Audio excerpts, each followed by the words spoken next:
हमें आचरण में, कर्मों में पवित्रता आना चाहिए। जब तक हमारे मन के दुर्गुण दुरुस्त, पानी पीने से दुर्गुण दुरुस्त नहीं होंगे, पानी पीने से समाज दुरुस्त नहीं होगा, दोष मुक्त समाज नहीं होगा।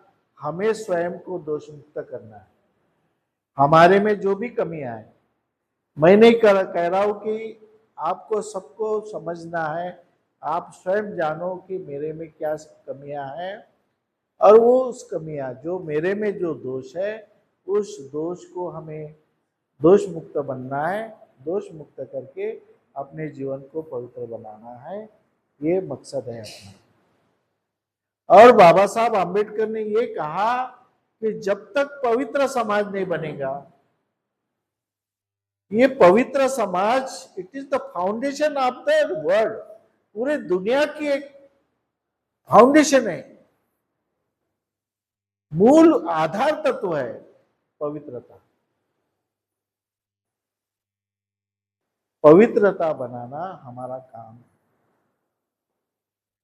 एक आदमी अभी आज भी समाज में कितने लोग पवित्र काम कर रहे हैं, लेकिन बेचारे के ऊपर चिवर नहीं तो हम उनकी कीमत नहीं कर रहे। बहुत बुरा लगता, हम कभी कभी उनके पैर छूते, चिवर रहने के बाद में भी हम उनके पैर छूते कि तुम कितना पवित्र काम कर रहे। हम नहीं कर रहे चिवर पहनने के बाद में भी, लेकिन तुम उपासक रहने के बाद, उपासिका रहने के बावजूद भी तुम इतना पवित्र काम कर रहे, पर तुम्हारा आचरण इतना पवित्र है, हमको शर्म लगती है, लेकिन उनकी कोई कीमत नहीं होती। जो पवित्र जीवन जी रहे उनकी कीमत नहीं होती। जिसने झोला पहन लिया हो गया पवित्र, बस कुछ नहीं देखने का, बस झोला चोला पहन लिया कि पवित्र हो गया, उसको कुछ नहीं पूछने का। उसको बाप रे, अरे बाप रे, क्या दौड़ दौड़ के आते, भंती जी पाय नाही नाही, आम्हाला थोडा स्पर्श करू द्या ना, आमचे पुण्य लाभ। अरे पुण्य नाही नाही, आम्ही पाय धुतले तर तुमचे पुण्य होते, आम्हाला पुण्य प्राप्त करू द्या। अरे नाही नाही, धुवाचं नाही, पायाला हात नाही लावायचा। नाही नाही, जबरदस्तीने पायावर पाणी टाकतील, तर हाताने धुतील त्या पायाला, आणि कपड्याने पुसू। काही काय बाया तर सुरुवातीला पदरानं पुसत होत्या। क्या सिस्टम लगा है? क्या बाबा साहब ऐसा ही समाज चाहते थे क्या? अरे ये बाबा साहब का सिर है, ये किसी के सामने झुकने वाला सिर नहीं है, ये बाबा साहब का सिर है। हम तो बोलते कि ये बाबा साहब किसी और का नहीं। जिस बाबा साहब ने किसी के सामने नहीं झुका, उसके हम वंशज है, नागवंशीय लोग हैं, सम्राट अशोक के वंश है।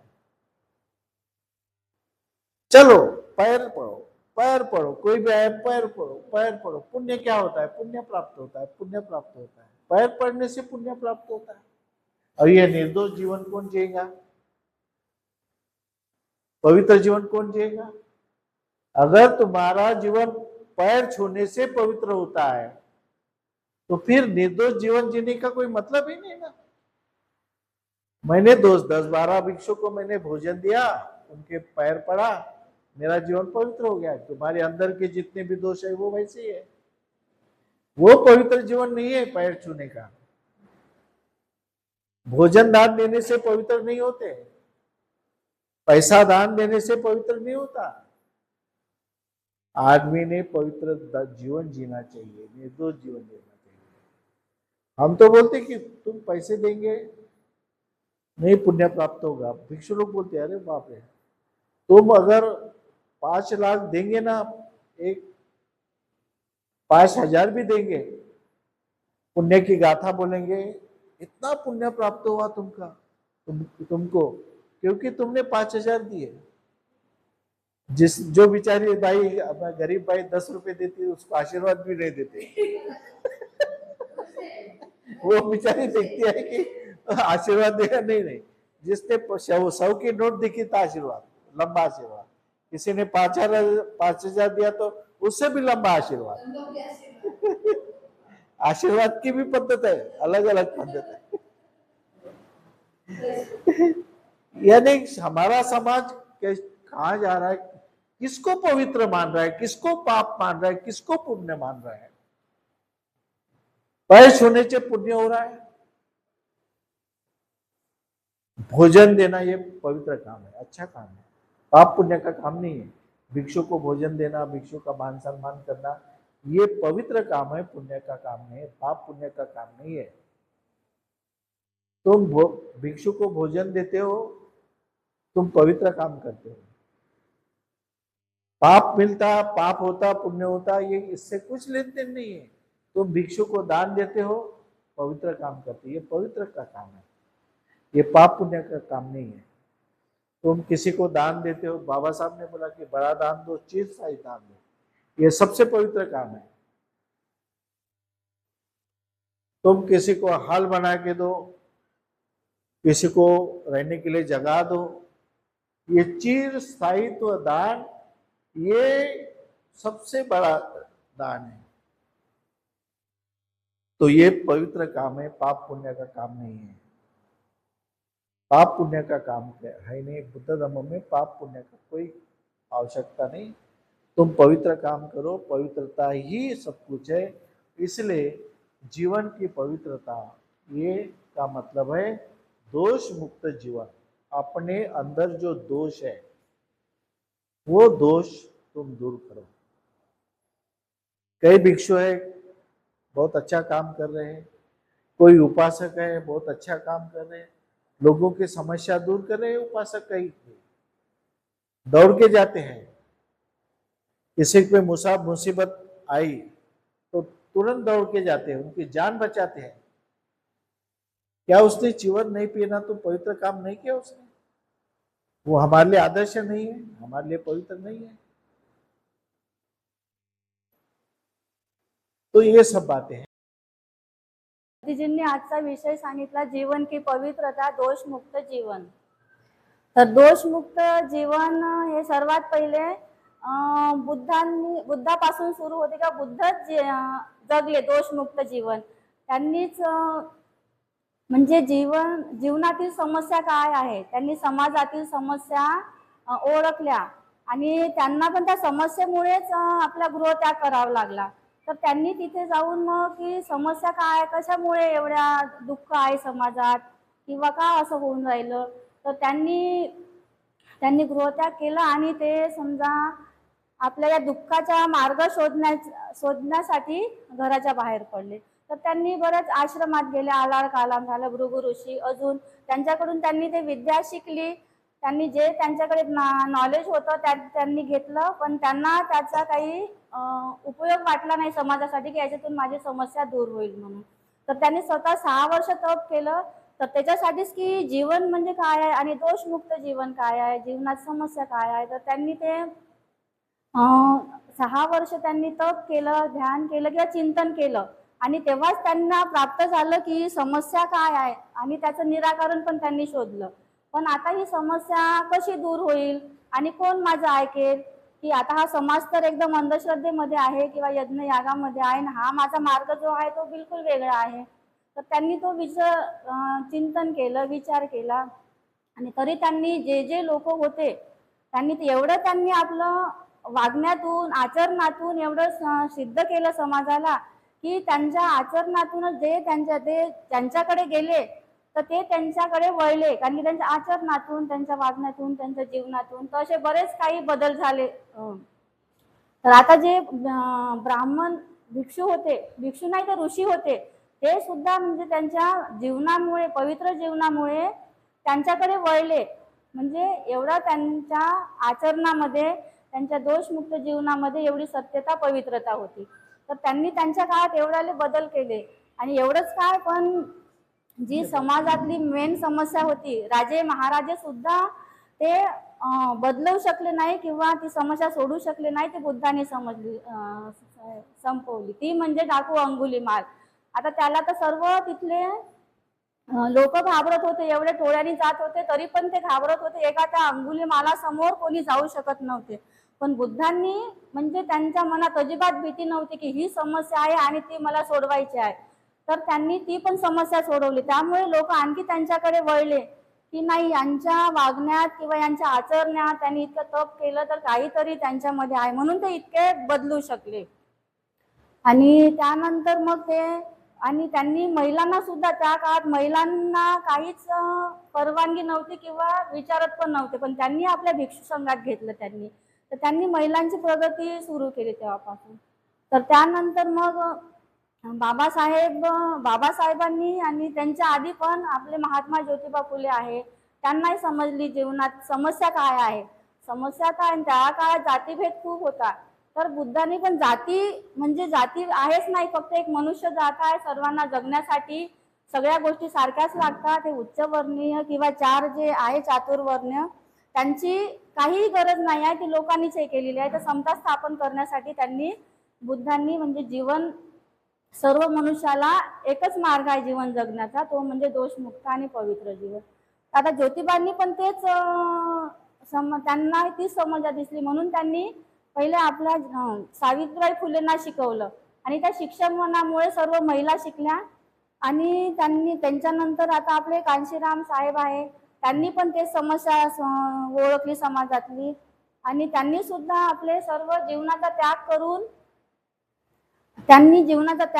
आपल्या पूर्ण लोकांना आपल्याकडे वळवलं. तर त्यांच्या आचरणामुळे, त्यांच्या गुणामुळेच वळवलं त्यांच्याकडे. तर हेच एक जीवनाची पवित्रता आहे की ह्या आपल्या गुणामुळे, आचरणामुळेच आपण आपल्याकडे सगळ्यांना वळवू शकतो. आताच भंतीजींनी एक उदाहरण दिलंच आहे की रुपाली चाकणकर, जी महिला आयोगाची अध्यक्ष आहे, तर ती कोणामुळे शिकली. ज्योतिबा फुलेंचा जर त्यांनी विचार केला असता, सावित्रीबाई फुलेचा विचार केला असता की मी यांच्यामुळे शिकली आहे, यांच्यामुळे मी एवढ्या मोठ्या पदावर बसली आहे, बाबासाहेबांनी जो अधिकार दिला आहे, त्यांचा जर विचार केला असता, तर ती कदाचित त्या अंधश्रद्धेवाल्या यांच्या मागे लागली नसती. आज ती बाबासाहेबांमुळे एवढ्या मोठ्या पदावर पोहोचली, पण त्या बंधू बाबाच्या मागे लागल्यामुळे तिचा म्हणजे समाजात काहीही राहिलं नाही, तिला पदाचा राजीनामा द्यावा लागला. तर आपणही महिला आहोत, तर आपल्याला कुठेच जाण्याची गरज नाही, कारण की आता एवढ्या मोठी महिला आयोगाची ती बाई आहे, पण आपण तिच्यावरच विश्वास करू शकतो का. आपल्याला जर कोणतं संकट आलं तर आपण तिला आपली समस्या सांगू शकत नाही की ती सोडू शकेल, याची आपण गॅरंटी घेऊ शकत नाही.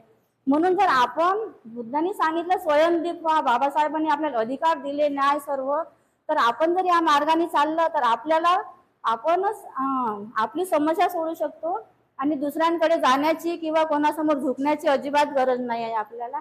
कारण की असं दोषमुक्त जीवन जगणारा व्यक्ती आजकाल कुठेच दिसत नाही.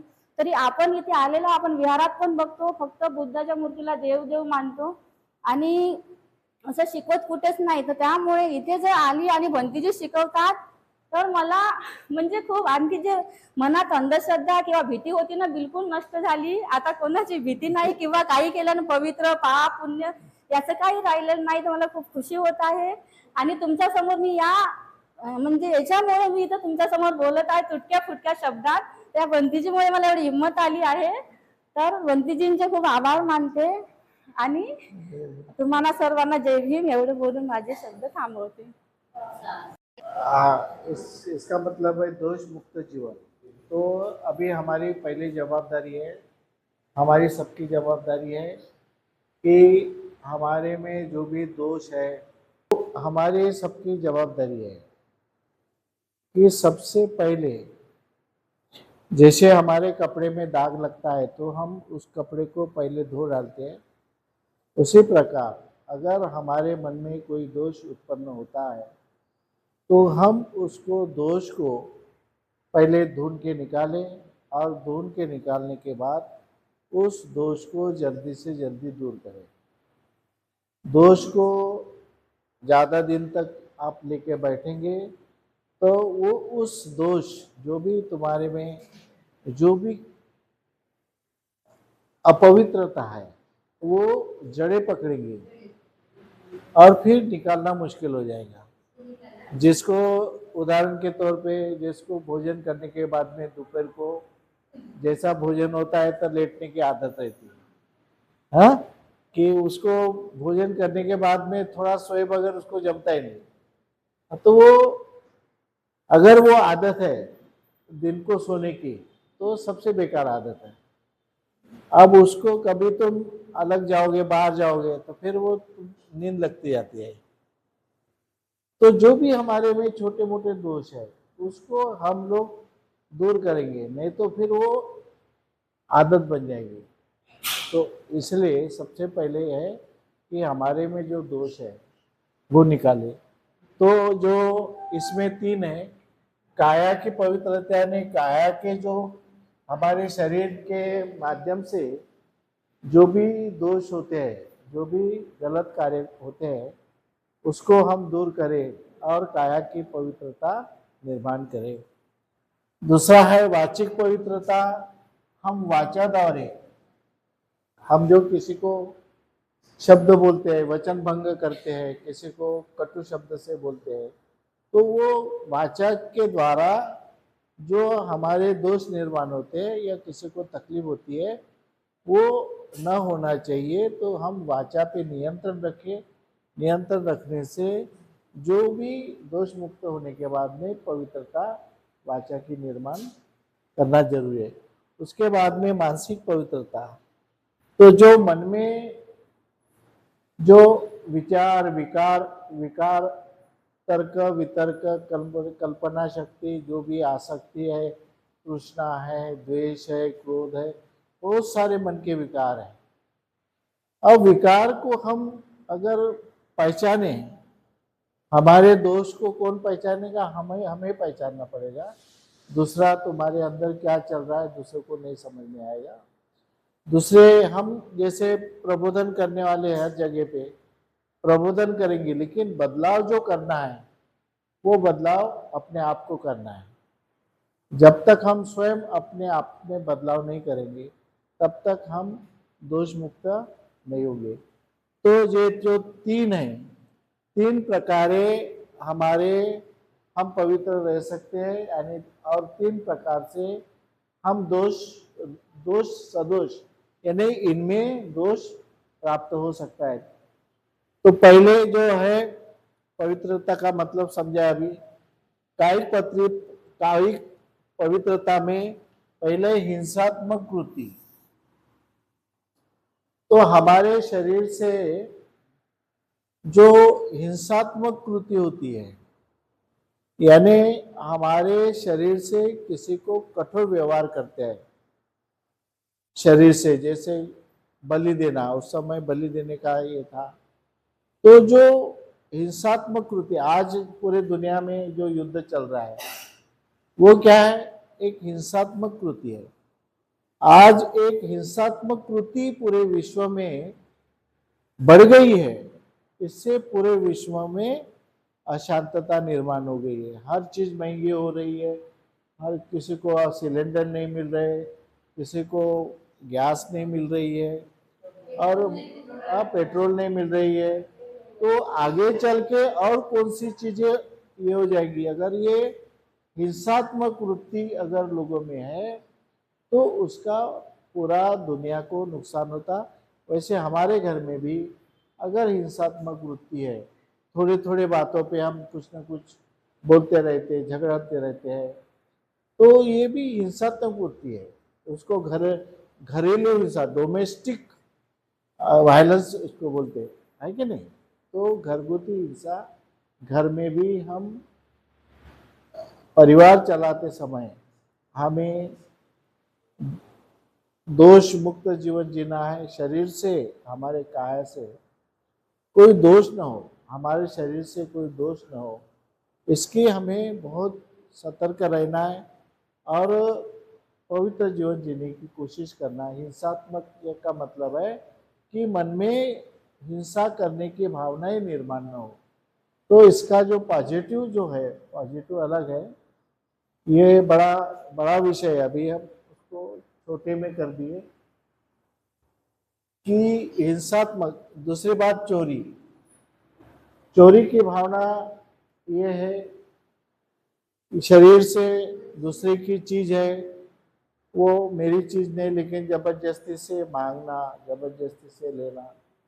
अब कुछ भिक्षुओं में ऐसी आदत रहती है, बहुत से भिक्षुओं में मैंने देखा कि किसी के घर में अच्छी चीज मिली, दिखी, तो पट से मांग लेते हैं कि ये चीज अगर आप दान में देंगे तो अच्छा होगा, क्योंकि वो भिक्षु को पसंद आती है वो चीज, तो उसकी नजर उसके ऊपर आती है और वो उसमें भिक्षु के मन में आसक्ति निर्माण हो जाती है वो चीज के प्रति। और वो कहता है कि ये चीज अगर आप मुझे दान में देंगे तो अच्छा होगा।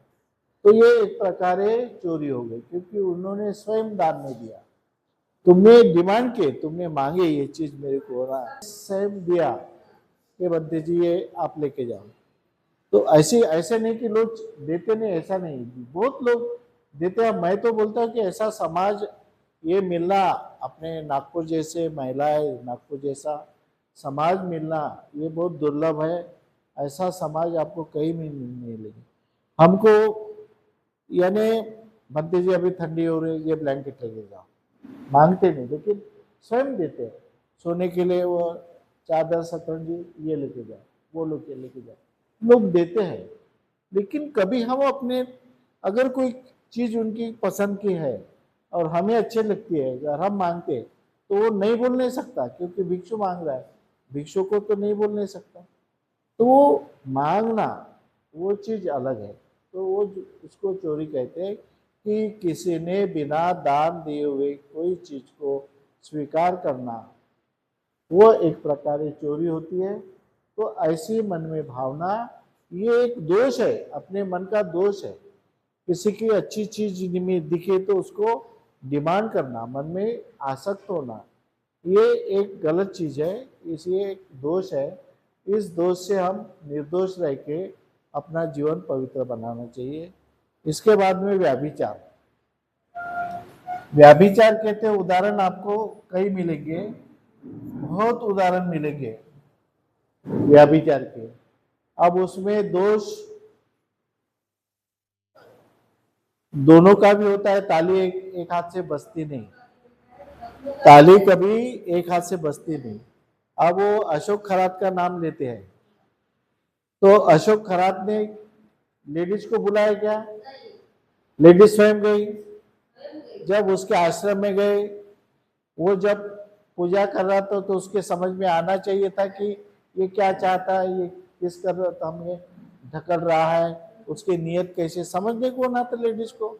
अगर किसी की नीयत अगर वो लेडीज समझ नहीं सकती तो लेडीज ही नहीं है। फिर जब उसको लगा कि ये इसकी नीयत ठीक नहीं, तो खुद वहां से खुद को छुड़ा सकती थी, वो खुद को ये बचा सकती थी, खुद का।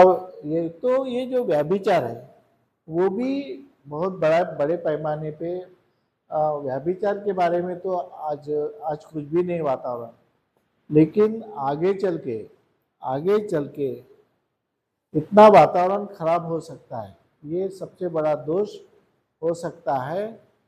तो उससे समाज के ऊपर बहुत बुरा असर हो सकता है।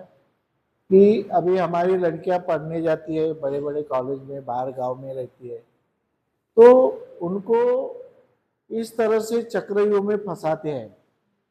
गूंगी का दवा पिला करके घर में बुलाएंगे, चाय में कुछ दवा डालेंगे, ये डालेंगे। तो ये व्यभिचार इतना बड़े पैमाने पे हो रहा है, तो हमें सतर्क रहना है, सतर्क रहना है, दोष मुक्त रहना है।